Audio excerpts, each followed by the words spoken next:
Divorce happens.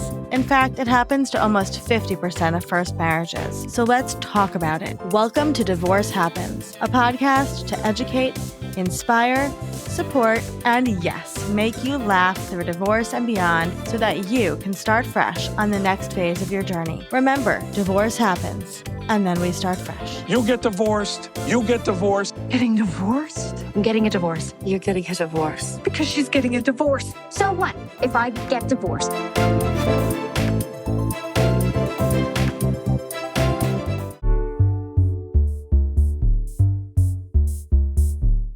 Hey, it's Olivia. Welcome back to Divorce Happens. Today I want to talk about something that has a name now, and I think that name is going to land for a lot of you in a very specific way. Because when something finally has a name, you can see it clearly for the first time. You can stop explaining it away. You can stop feeling crazy for being exhausted by it. You can just call it what it is, and that's pretty powerful. It's called weaponized incompetence. And I want to talk about what it actually is, how it shows up in marriages, why it's a form of control even when it never looks like control, and what it costs the person on the receiving end over years and years of living inside of it. So let's start with the definition. Weaponized incompetence is when someone pretends to be incapable of doing something, or deliberately does it so badly that the other person stops asking them to do it and just does it themselves. It's the partner who does laundry wrong so many times that you take it over entirely.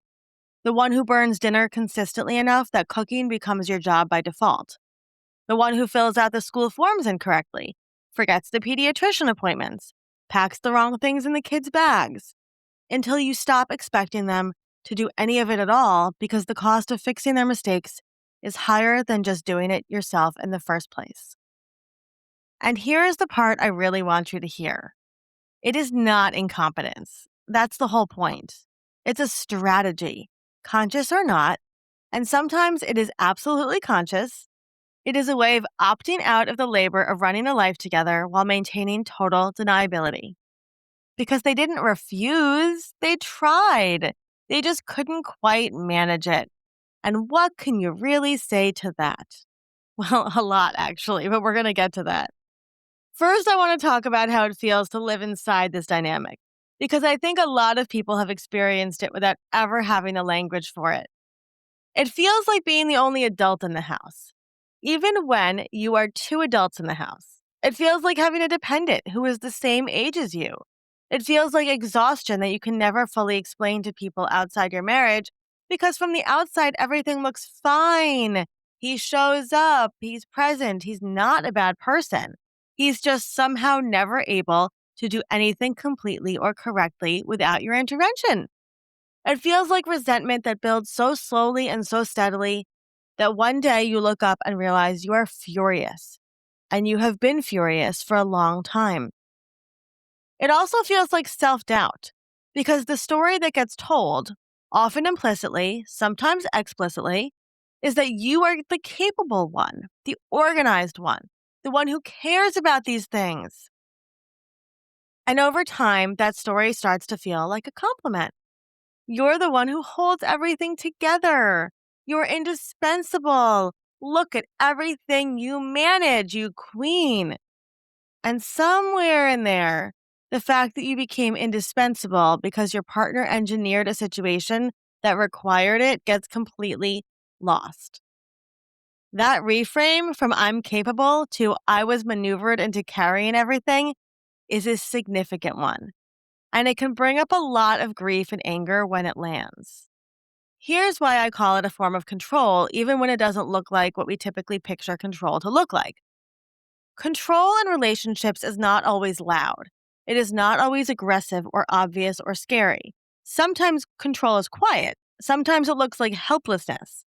When one partner successfully opts out of the labor, the responsibility, and the cognitive load of a shared life, they gain something. They gain time. They gain freedom. They gain the ability to pursue their own interests and rest and exist without the weight of everything that keeps a household and a family running. and the other partner loses exactly those same things. That transfer of labor, of time, of mental energy, of freedom is not accidental, and it is not neutral. It is a power dynamic, even when it's dressed up as just the way things are. Now I want to talk about what this costs people, really costs them. It costs them time, years of time spent doing two people's worth of work inside a partnership that was supposed to be shared. It costs them their sense of self because when you spend long enough being the capable one, the one who holds everything together, you can lose track of who you are outside of that function. It costs them their health because the chronic stress of carrying an unfair load has real physical consequences. And it costs them the marriage itself because resentment left unaddressed long enough eventually burns everything fucking down. If you're coming out of a marriage that had this dynamic, I want to say something to you directly.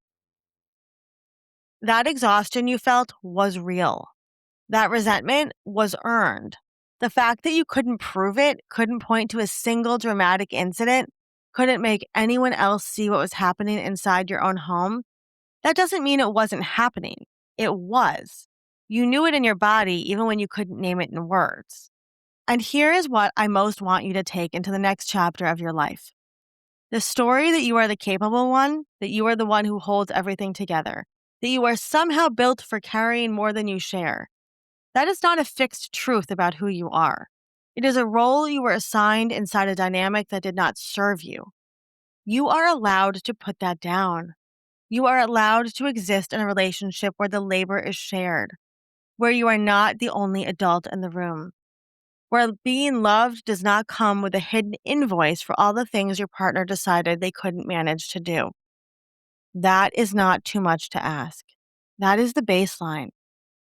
Okay, that's it for me today. Just remember, you are so much further along than you think, and I'll see you next time.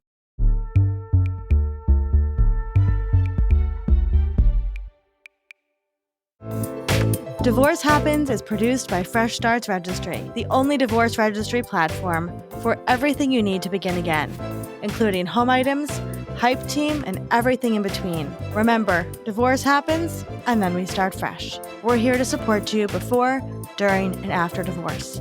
Head to freshstartsregistry.com for more info.